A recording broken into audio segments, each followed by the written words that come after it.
Hey guys, Lindsay here with Storybook Family Farm. So today makes it 1 entire year since we got this place, since it became ours. And, we thought, oh, our lives are so much better now and everything's going to be so much better that we're no longer living in a camper.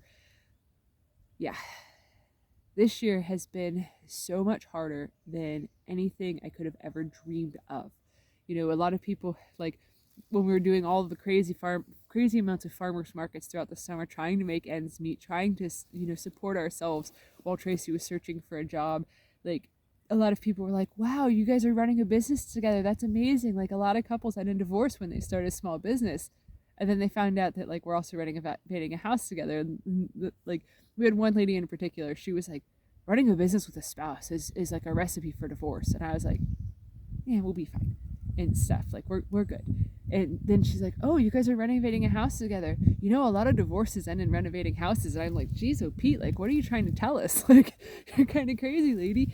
But I understand now, like, don't worry, Tracy and I are on great terms. I know she's not in videos. That wind is cold. I know she's not in videos very often, but that's because she now has a job that she's working at and she loves it, and she really hates being on camera. So kind of a trade-off. You guys get me.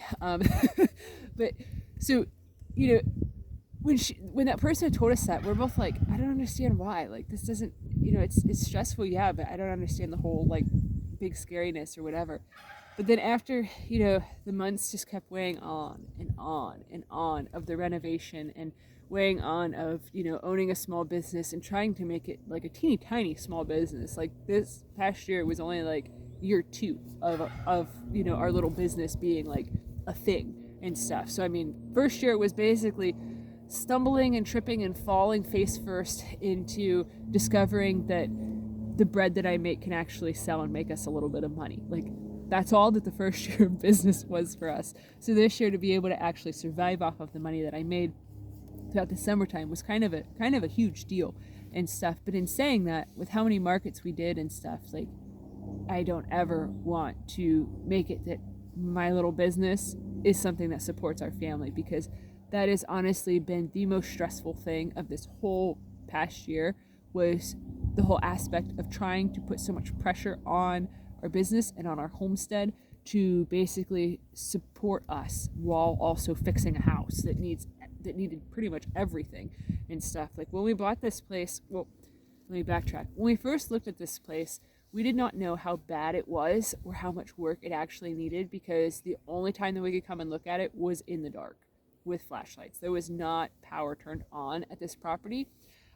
So we, did the best we could, looked at as much as we could. I'm clear back in the woods, and the turkey boys have found me. Soon you guys will be able to see them. I don't want to move the camera. But we knew that there was some trash piles, but we did not know the extent of the trash piles. We looked at the house. We made sure that it was structurally sound. That was our biggest thing, because we didn't want something that had, like, massive amount of, like, termite damage or carpenter ants, or something like that, where it was not going to be structurally feasible to fix it up and stuff within our very poor people budget of like $12. So, like, when we seen that there was trash piles behind the barn, I was like, okay, that's not that big of a deal. Like, just the animals are going to be back there.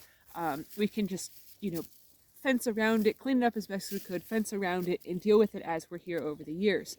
But then after we got the place and I walked around it and stuff, because Tracy was at work whenever I got the keys and stuff and could come start on it, I was like, oh my God, there's trash piles everywhere. Like, it wasn't just the trash pile that was behind the barn. There was a huge one next to the driveway and another one behind the shed. And, not only is there the piles, they can't figure out how to get up over that branch right there. You coming, boys? They'll find you. They really will. Not to sound all paranoid, but, they'll find you. There you go. Like, it was very eye-opening whenever we got the place, because, like, the shed was filled with trash. The behind the shed was covered in trash. Anytime you try to dig a hole here, you find trash. Like, it's literally the trashiest place I think no, I have been to trashier places, but I haven't ever lived there. Like, this is the trashiest place I've ever lived at. And it has just been one thing after another thing after another thing. Like, you think that you're making progress here, and it just like crumbles right in front of you. It's been a very, very difficult past year. So to basically simplify for those of you that are new what all we had to do before we could move in, I had to learn how to run electrical. Tracy had to learn how to do plumbing because she had to replumb the entire house. I had to rewire a good portion of the house before we could move in. I took out, oh, probably 20 trash bags worth of trash just back behind the barn area so that way I could run fencing to put the chickens and goats back there. And I did not clear out the trash pile. Like, I just literally had to do enough so that way their little pasture area was safe for them to walk on without dying. Like, I basically ran a funky fence line around this massive mega trash pile because there's no way that I'll ever get through it. Every time after it rains now, pretty much, I have to go out and I have to pick up trash that basically just floats up from the ground and stuff. I have to scrape the driveway after it rains for the same reasons. Apparently the boys went back down towards the geese and they were spotted by the geese. Like I said, everything will find you here.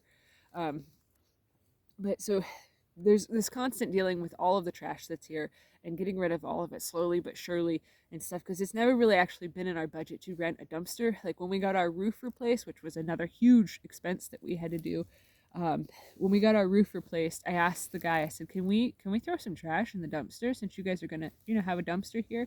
And he's like, just make sure that it's building supplies. He said, you can't do regular trash. He's like, but just whatever building supplies you got, just throw it in there and stuff before we start. He said, nobody will notice. And I'm like, okay, cool. So we threw a lot of stuff away back then. But it's just been literally every week now I go through and I pick up all this trash, every feed bag that we have, every bit of animal feed that we bring here, all of them bags. Every time we get another bag opened up, those empty bags then get filled with trash that then goes into the trash can. And it's we could spend the next 20 years of our lives here picking up trash. Like, it's really sad to me when this gets done to land. But beyond the trash, because that's a never ending project. Like, I tried to dig to put bulbs in a specific spot the other day, and I ended up having to pull out a big extension cord, a chain, a dog cable, some plumbing pipe, just in a hole this big. Like, I was like, are you kidding me? Like, what the heck? Oh, and there was a rope and beer cans. Like, it's like, this is insanity. But beyond the trash, we've had to repaint pretty much every single room. We got the living room done in terms of just putting paneling up. Like, we still have the ceiling to put in. We have all new flooring to put down on the first floor of the house. Everything has basically been touched by us, and it has been absolutely exhausting. We did some exterior painting. We had to do tuck pointing, which is adding mortar into the foundation of the house. I had to create a basement window. We encountered 2 different snakes being in the house. One of them was a 4-foot long black. It wasn't a black snake. It was, the color of the snake was black, but it was called a rat snake, a black rat snake, something like that. Anyways, it was a 4-foot behemoth that was in the living room ceiling area because there wasn't a ceiling there and stuff. So it was just in the crevice of the wall trying to go up into our bedroom and stuff. And my wife, Tracy, she's absolutely terrified of snakes. And that was one of the scariest mornings of the entire time we've been here, was waking up to finding that above the front door for me to remove. That was pretty intense. And just so much cleaning that has happened here and stuff. Like, we learned from neighbors that the previous people, not the people we bought it from, the people before that, because we bought it off of people that started flipping the house and then they quit. I understand completely why they quit. Because honestly, if we would have had somewhere else to stay during this project, we would have moved out. Like, we would not have lived here and stuff. We probably would have quit too if we had a way to turn around and go back. But there was literally nothing for us to go back to. And it's kind of funny because when we lived in the camper at Tracy's parents' house for 11 and a half months until we got this place, we kept saying that we wanted to go back. We wanted to go to somewhere more comfortable because it was so uncomfortable living, her, me, our 3 little dogs, and our teenage son. It was so uncomfortable living in 31 feet of length. It was like 270 square feet that we lived in for almost a year without running water. We kept saying multiple times that if there was anywhere for us to go back to, we would have turned around and gone back. That we would have quit this journey, this pilgrimage, this crazy, ridiculous insanity of an adventure and stuff, that we would have turned around and we would have gone back to our comfort zone, back to our house that was in town, but we sold it and stuff. We looked every single day to find somewhere to move to get out of the situation we were in, because we were so uncomfortable and so miserable and stuff. So then when we got this place, we were like super excited and super thrilled, because we thought that the hardest part of our journey was over, but we actually had no idea that it was actually just beginning. And there's been times that we've been so frustrated with this place and so stressed out and so overwhelmed that we've said the same thing as we did in the camper, that if there was anywhere else for us to go back to, we probably would have by now, because it's just been so hard and stuff. Like when we got it, I was like, man, the people before us, they owned it for 3 years. Like, why didn't they finish? Like they had 3 years of time and stuff. But with dealing with the amount of stress that this has been and how overwhelming this project has been for us, I understand why they quit. But for me, I am like one of the most stubbornest, hard-headed people that probably any of you would ever know and stuff. Like, I have a very hard time quitting on anything. Like, I am the type of person that if I, get knocked down, I get back up again and again and again and again, even when everything in somebody else's better judgment would say, hey, like, stop going down that way. I'm like, no, I'm going to go this way and stuff. That's just kind of how I am. So that kind of gives me a bit of a resilience, I suppose, or stupidity, to keep going even when things are incredibly hard, incredibly difficult and stuff. Like, there's been instances in my life where Tracy has had to step in and be like, no, you need to stop. This is not okay. You've gone too far. Like, you can't keep going down this path and stuff. And a lot of times that's what's kind of needed for me, is somebody to be there to, tell me when it crosses the line of being stubborn and determined and treading into dangerous and stupid. So she's always been good about that. But with this project, honestly, like the last year, I feel like we've rode this really fine line of having a mental breakdown, but also building character. Like, you'll hear people throughout your life and stuff say stuff along the lines of, yeah, it's hard, but that builds character and stuff. It also, when things are really hard, can cause you to have a serious emotional or mental breakdown, or even a physical breakdown. Like, my body has broken down so much over this past year and stuff. Like, I was telling my aunt the one day that I feel like I've aged 10 years in the past year, just based off of how little sleep I've gotten, how much stress I've been under, how much how many physical demands have been put on my body and stuff, and just essentially how difficult this has been and everything. Like, this project has definitely weighed on us on every single level. Like, and we're not even going to bring in the whole spiritual levels of the weight of this and stuff, and the amount of darkness that we've encountered while being here. Like, when we looked at this house in the dark, it seems kind of ironic that it reminds me of that. Like, I grew up going to church and stuff like that, and there was this song that, it would say, this little light of mine, I'm gonna let it shine and stuff. Like, I have thought back to the irony of when we looked at this house, it was pitch black. The only light that we had was the little lights that we were carrying within us, like, or on our person and stuff. And I think back to that often, as I have night terrors and all sorts of crazy things happen here. I think back about the irony of it being completely pitch black when we were here. The only light was the light that we were having, that we carried in ourselves and stuff. And I feel that is honestly how this entire journey has been in the past year, is that we are the only source of light that is here. That's enough on the whole spiritual thing.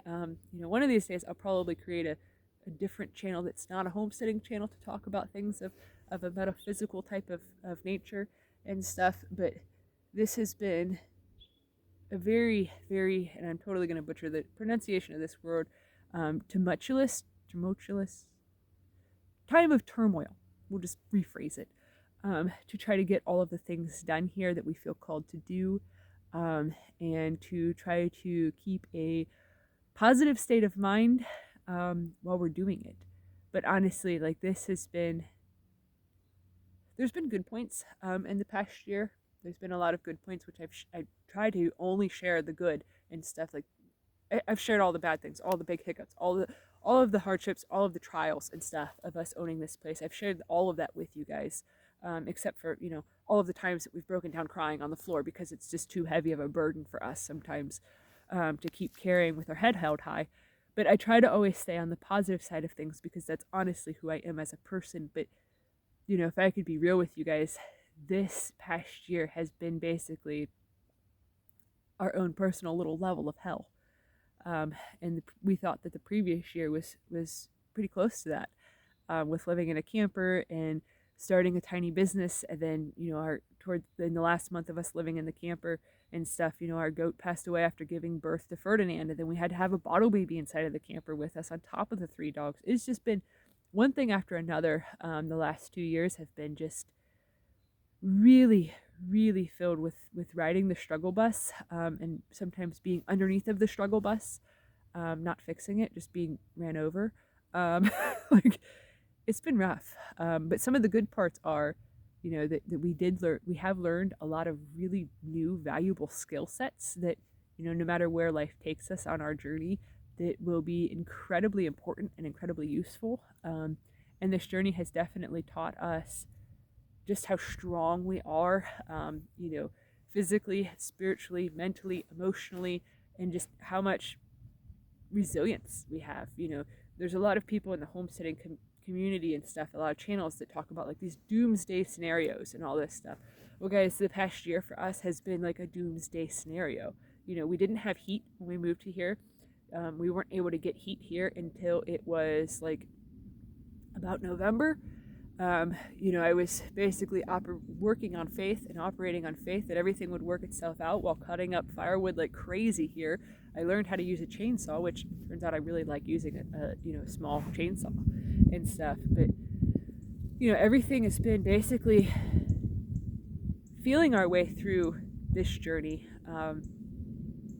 and essentially taking steps that we have no idea where they're leading us to, and having a lot of immense amount of faith that everything will work out fine, that somehow, some way, things will pan out for us, things will be okay, and that, things will somehow level out, that somehow we will make it.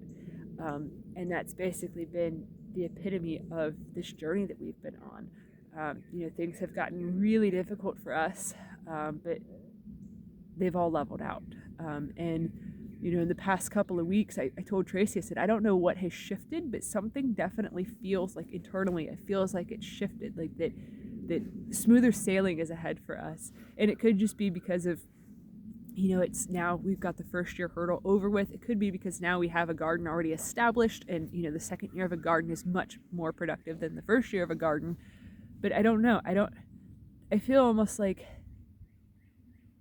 instead of us, like, it feels like this whole time that we've been working on this house, that we've been swimming against the current and, going against the grain and all of this stuff. And I feel like now we've just like, at water parks, how there's those lazy river type things that you can just, you just grab your little tube and then you just float around and float around and float around.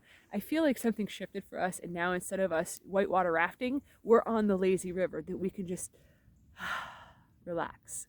Even though there is a to-do list that is probably about 1.5 miles long to get things done here, but it's no longer 5 miles long. So that could also be part of why, like, I feel so relieved. But it's like, even though I could ramble on for 3 hours about all of the things that need done here and stuff, which I will not do that. That'd be way too long of a video. And I'd probably want to cry after I was done and realized how much further I have to go. But even though, I could ramble on for forever about how much work needed done, like, I feel as though somehow we're like almost at the finish line. Like, I don't know, maybe it's because I've always had a tendency to feel things before they're there. Kind of like how when we looked at this place and stuff, when we first drove by it, I told Tracy, I said, we're going to move there. I can feel it. I can sense it. I know that that's where we're going next and stuff. And, turns out it was. So, sometimes you just know something, and you're a knower, I suppose. But yeah, this year has been very difficult. I don't think I would wish this on probably my worst enemy. Not that I have any, but like this has been a really, really difficult year and stuff. Like to where I've asked, the divine multiple times to take the burden from me, take it off, find somebody else to do this job. Like it's just it's been very weird because it feels like it's like almost like a sacred duty to fix this property, to bring life back into it, to bring joy back into it, to bring happiness back into it. Like when we looked at this place the first night, our son Willie, he's now 16, he's almost 17. Um, he kept calling it the murder house because he just felt so uncomfortable here and so like on edge and everything. And we're like, well, this is where we're going. Like this is what's happening and stuff. And he was so uncomfortable. And I imagined that everybody else that looked at it probably felt the same level of discomfort. And that was kind of how our last house was. There was a lot of scary things at our last house that I assumed scared off a lot of people, so that way it would become ours. And I assumed that the same thing happened here, besides all of the trash. And most people probably looked at this house in the daylight. But it was kind of funny when we first looked at this place, because when we got here, there was another couple that had driven and had showed up to look at the house, and the lady was like, do you know if all this trash comes with it? I'm like, yep, it absolutely does. Every last ounce of it. And stuff, because like I just knew inside that somehow it was going to be ours, and I wanted to basically turn them people away and stuff, just in case if we really were going to end up with this place. I didn't want competition and stuff. But yeah, it's been a doozy.